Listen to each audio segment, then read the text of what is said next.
नमस्कार दोस्तों, आपका स्वागत है फैक्ट जोन एक्स, जहां हम आपको दिखाते हैं डरावनी और रहस्यमयी कहानियां जो कभी कभी सच में हुई हैं और कभी कभी केवल मन के डर की उपज होती हैं। आज हम आपको एक ऐसी जगह के बारे में बताने जा रहे हैं जो दिन में सामान्य और सामान्यतः सुरक्षित लगती है, लेकिन जैसे ही रात का अंधेरा फैलता है, यहाँ का माहौल पूरी तरह बदल जाता है। इस जगह की शुरुआत बहुत सामान्य थी। दिन में लोग यहाँ से गुजरते हैं, बच्चे खेलते हैं, लोग अपने काम पर जाते हैं और सब कुछ आम सा लगता है। लेकिन जब सूरज ढलता है और हल्का अंधेरा फैलता है, तभी यह जगह अपने असली रूप को दिखाना शुरू कर देती है।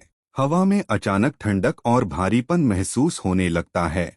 सड़क खाली हो जाती है और जो लोग दिन में हंसकर इस जगह का नाम लेते हैं, रात होते ही चुप हो जाते हैं, जैसे किसी अदृश्य शक्ति ने उनके मुंह बंद कर दिए हों। स्थानीय लोग कहते हैं कि कई साल पहले इस जगह के पास एक छोटी बस्ती थी, जहां अचानक अजीब घटनाएं होने लगी थीं। बिजली अक्सर बिना वजह गुल हो जाती थी, कुत्ते रात भर एक ही दिशा में भौंकते रहते थे और घरों में अचानक सन्नाटा छा जाता था।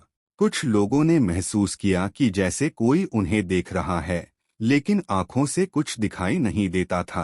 धीरे धीरे लोग वहां से पलायन करने लगे और जो बचे, उन्होंने नियम बना लिया कि रात में उस जगह का नाम न लिया जाए, क्योंकि जिन लोगों ने यह नियम तोड़ा, उनके साथ अजीब चीजें घटीं। नींद में किसी के चलने की आवाजें सुनाई देने लगीं, दीवारों पर परछाइयां हिलने लगीं, और कुछ ने यह भी बताया कि जब उन्होंने उस जगह का नाम लिया, हवा अचानक ठंडी हो गई और ऐसा महसूस हुआ कि कोई पास खड़ा है। रात के समय यहाँ का माहौल दिन से बिल्कुल अलग हो जाता है। हवा की गति, पेड़ों की परछाइयाँ, सड़क का खालीपन और आसपास की आवाजें मिलकर ऐसा वातावरण बनाते हैं जिसे केवल महसूस किया जा सकता है, देखा नहीं। डर केवल दृश्य से नहीं बल्कि मन और दिमाग से महसूस होता है। कई लोग इसे मानसिक वहम मानते हैं, लेकिन वर्षों से अलग अलग लोग एक जैसी बातें बताते हैं, जिससे यह अनुभव बन गया और डर धीरे धीरे लोगों की आदतों, उनकी बातचीत और उनकी जिंदगी में बैठ गया। जब मैंने पहली बार वहां कदम रखा, दिन में सब सामान्य लगा।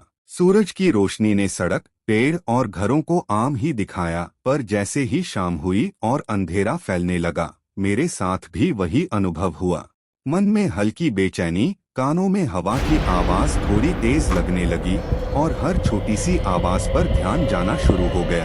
मैंने महसूस किया कि डर केवल आंखों से नहीं, यह भावनाओं में बैठता है, दिमाग की हर छोटी संभावना को बड़ा कर देता है। कुछ लोग मानते हैं कि यह डर सिर्फ मानसिक वहम है, लेकिन सवाल यही है कि अगर यह वहम है, तो इतने सालों तक अलग अलग लोग एक जैसी बातें क्यों बताते हैं।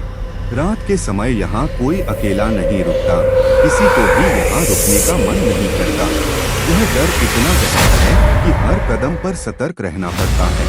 कई लोगों ने यह महसूस किया कि डर केवल उनके आसपास नहीं है, बल्कि उनके भीतर बैठता है। यह उनके दिल और दिमाग को पूरी तरह प्रभावित कर देता है। हर छोटी सी आवाज, हर परछाई और हर हल्की हिलती चीज उन्हें डर देती है। स्थानीय लोगों के अनुसार कई साल पहले यहाँ कुछ अनसुलझी घटनाएं हुई थीं।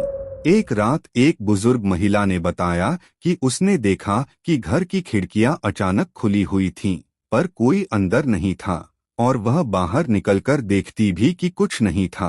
पर उसकी आत्मा पर ऐसा भारीपन बैठ गया कि वह महीनों तक रात में सो नहीं पाई। एक अन्य कहानी में एक युवा आदमी ने बताया कि उसने इस सड़क से गुजरते समय अपने पीछे किसी की मौजूदगी महसूस की, जैसे कोई लगातार उसे देख रहा था। पर जब वह मुड़ा, तो वहां कोई नहीं था। इस अनुभव ने उसे सालों तक परेशान किया। धीरे धीरे ऐसी घटनाएं इतनी सामान्य हो गईं कि लोग अब उनकी चर्चा भी नहीं करते और केवल चुप रहते हैं। यह चुप्पी और डर इस जगह का हिस्सा बन गया।